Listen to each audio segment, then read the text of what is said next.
अस्सलाम वालेकुम dear students. तो डियर स्टूडेंट्स, आज का हमारा टॉपिक है मैकेनिज़्म ऑफ ब्रीथिंग। ये हमारे पास 10th क्लास की बायोलॉजी चैप्टर नंबर 1 के हवाले से लेक्चर नंबर 6 है। आज जो हम पढ़ेंगे वो है मैकेनिज़्म ऑफ ब्रीथिंग, यानी कि मैकेनिज़्म से मुराद ब्रीथिंग का जो अमल कर रहे थे उसका मकसद क्या है, उसके अंदर उसका एम क्या है। तो सबसे पहले ब्रीथिंग, ये हमने फर्स्ट लेक्चर में हमने पढ़ा था कि ब्रीथिंग क्या होता है। तो आज इसके अंदर हम सबसे पहले ब्रीदिंग देखेंगे कि ब्रीदिंग क्या है। ब्रीदिंग सिंपल हमारे पास सांस लेने के अमल को कहते हैं। उस दौरान अंदर कुछ चेंजिंग होती हैं, गैसेस का कुछ एक्सचेंज होता है, उस अमल को हम कहेंगे breathing. Physical movements associated with gaseous exchange, जिस्मानी हरकत जो हो रही होती हैं वो गैशियस एक्सचेंज के साथ क्या होती हैं, एसोसिएट होती हैं, लिंक्ड होती हैं। इस अमल को हम कहते हैं ब्रीथिंग। सांस लेने के दौरान बॉडी के अंदर कुछ तब्दीली होती है, यानी कि जब हम सांस लेते हैं तो ऑक्सीजन हवा के अंदर जो मौजूद है वो हमारी बॉडी के अंदर चली जाती है। तो वो हवा जब हम बाहर निकालते हैं तो ऑक्सीजन को पिक कर लेते हैं, और जो कार्बन डाइऑक्साइड हमारी बॉडी के अंदर मौजूद होती है उसको हम क्या कर देते हैं, बाहर निकाल देते हैं, एक्सहेल कर देते हैं बॉडी से बाहर। तो ये सारा अमल क्या कहलाता है हमारे पास, ब्रीदिंग। इस अमल को हम ब्रीफली डिस्क्राइब करने के लिए इसके मैकेनिज़्म को पढ़ना पड़ेगा हमें कि जो है ब्रीदिंग का मकसद क्या है, उसका मैकेनिज़्म क्या है। मैकेनिज़्म के अंदर इसके अंदर सबसे पहले दो बड़े फेसेस आते हैं, दो मेजर मराहिल आते हैं जिसका नाम है इंस्पायरेशन या इनहेलेशन। ये दोनों एक ही नाम है, ठीक है बच्चों। दूसरा है एक्सपायरेशन या एक्सिलेशन, ये दोनों भी एक नाम है, inspiration inhalation, expiration and acceleration. तो इन दोनों को जो है हम ब्रीफली डिस्क्राइब करेंगे इंशाल्लाह इसी लेक्चर में। सबसे पहले इंस्पायरेशन या फिर इनहेलेशन। इंसान जब इस दुनिया में, एक बात याद रखिएगा बेटा, जब इंसान इस दुनिया में आता है तो सबसे पहले इंस्पायरेशन करता है, ठीक है। और जब इस दुनिया से मतलब उसकी जो पहली सांस होगी वो इंस्पायरेशन होगी, और जब वो इस दुनिया से जाता है, इस दुनिया से जा रहा हो तो उसकी आखिरी सांस भी इंस्पायरेशन होती है, ठीक है। तो हम देखते हैं कि इंस्पायरेशन या इनहेलेशन क्या है। इंस्पायरेशन और इनहेलेशन जो है बेटा हमारे पास, ये इसको हम डिस्क्राइब करेंगे। अगला जो एक्सपायरेशन और एक्सिलेशन है वो इंस्पायरेशन के बिल्कुल रिवर्स होगा। मतलब जो चीज़ें हम इसके अंदर पढ़ेंगे, इसके अंदर जो डिस्कस करेंगे एक्सपायरेशन में, ये रिवर्स होंगी उसके अंदर, ठीक है, उलट हो जाएंगी। तो सबसे पहले इंस्पायरेशन या इनहेलेशन। इंस्पायरेशन, इनका मतलब है अंदर की तरफ, इंस्पायरेशन का मतलब अंदर की तरफ।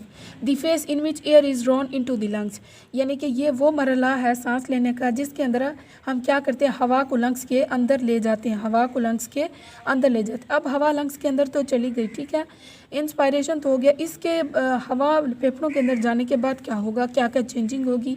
सबसे पहले रिब मसल्स पर क्या इफेक्ट पड़ेगा, डायफ्राम मसल्स पर, चेस्ट कैविटी पर, इन तीनों पर जो असर पड़ेंगे वो देखिए। सबसे पहले रिब मसल्स क्या करेंगे, रिब मसल्स को हम इंटरकोस्टल मसल्स भी कहते हैं, इनको हम क्या कहते हैं, इंटरकोस्टल मसल्स भी कहते हैं।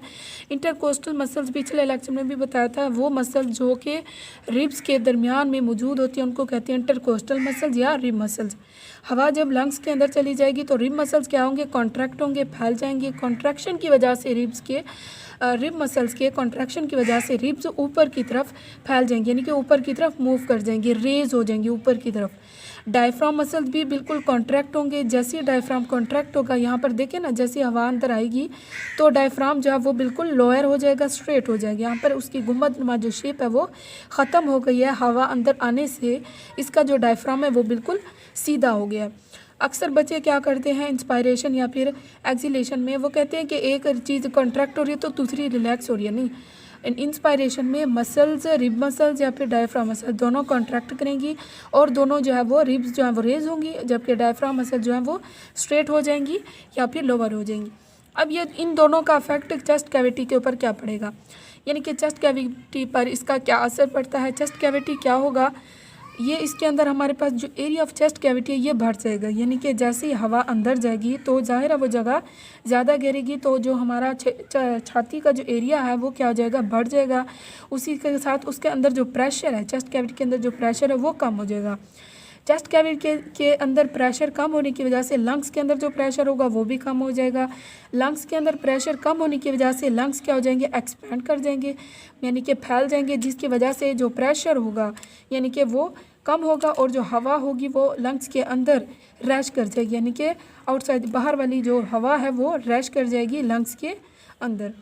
तो इंस्पायरेशन ये हो गया हमारे पास, इंस्पायरेशन ये उसका mechanism.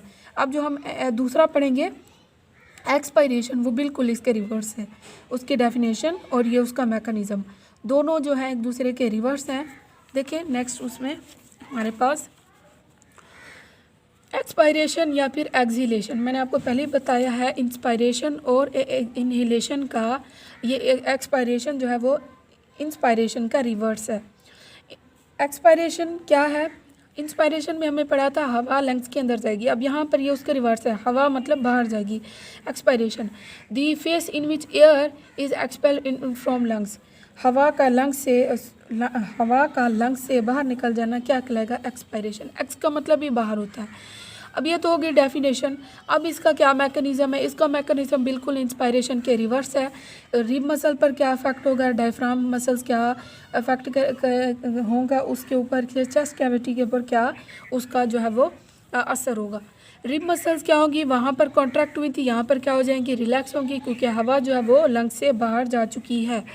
Come back into their original position, जैसे ही हवा फेफड़ों से बाहर निकलेगी तो जो रिब मसल्स हैं वो दोबारा अपनी पुरानी हालत में आ जाएंगे। डायफ्राम मसल्स भी रिलैक्स करेंगे और ये वापस अपनी डोम शेप में आ जाएंगे, यानी कि गुंबद नुमा शेप में।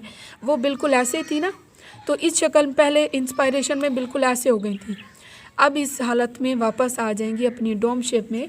ये जो डायफ्राम मसल्स हैं एक्सपायरेशन में वापस आ जाएंगी, क्योंकि अब जो मसल्स हैं वो क्या कर रही हैं? रिलैक्स कर रही हैं। हवा जो है वो फेफड़ों से बाहर जा चुकी है। हवा जब फेफड़ों से बाहर जाएगी तो चेस्ट कैविटी पर उसका क्या असर होगा? Area of chest cavity decrease होगा, कम होगा। उसके साथ जो प्रेशर है लंग्स के अंदर वो बढ़ जाएगा, क्योंकि चेस्ट कैविटी के अंदर जो एरिया है वो कम हो रहा है और प्रेशर जो है वो लंग्स के अंदर बढ़ रहा है। लंग्स के अंदर जैसे ही प्रेशर जो है एयर, हवा का जो प्रेशर है वो इंक्रीज़ होगा, तो हवा जो है बाहर की तरफ एक्सेल हो जाएगी, यानी कि लंग्स से बाहर निकल आएगी। और ये जो हवा होगी हमारे पास इम्प्योर हवा होगी। इम्प्योर एयर से मुराद कि ये वो यानी कि वो एयर जिसके अंदर कार्बन डाइऑक्साइड की, यानी कि कार्बन डाइऑक्साइड मोर कंसनट्रेशन, यानी कि कार्बन डाइऑक्साइड की कंसनट्रेशन ज़्यादा होगी। इस वजह से इस हवा को जो लंग्स से बाहर आएगी उसको हम क्या कहेंगे? Impure air. तो ये एक्सपायरेशन हो गया हमारे पास, उसकी डेफिनेशन, ये उसका मैकेनिज़्म। ये बिल्कुल आपको दोबारा बता रही हूँ, इंस्पायरेशन के बिल्कुल ये उलट है, यानी कि रिवर्स है एक्सपायरेशन इंस्पायरेशन का। तो ये हमारा था मैकेनिज़्म। इसके अंदर 2 पॉइंट बच रहे हैं। अगर आ जाए आपके पास कि what is breathing, describe it's 2 faces, तो आप यही जो भी बताया है इंस्पायरेशन और इंस्पायरेशन हो गया और एक्सीलेशन हो गया, तो ये आप 2 लिखेंगे जब, ये बहुत है, इनफ है। अगर आ जाए अकेला के describe the mechanism of acceleration, तो आप ये भी लिखेंगे और इसके अंदर 2-3 पॉइंट्स और हैं, वो इंशाल्लाह हम नेक्स्ट लेक्चर में उसको कवर कर लेंगे। तो इसी के साथ आज का हमारा यही टॉपिक था, ठीक है। और अगर इसके अंदर कोई क्वेश्चन वगैरह आपको पूछना हो तो हमें बता सकते हैं। तो उम्मीद है कि आपको ये लेक्चर समझ आई होगा। अगर कोई क्वेश्चन है तो दोबारा पूछनी हो, आप मुझे बता सकते हैं। इसी के साथ मुझे इजाज़त, अपना बहुत सारा ख्याल रखिएगा। अल्लाह हाफिज़।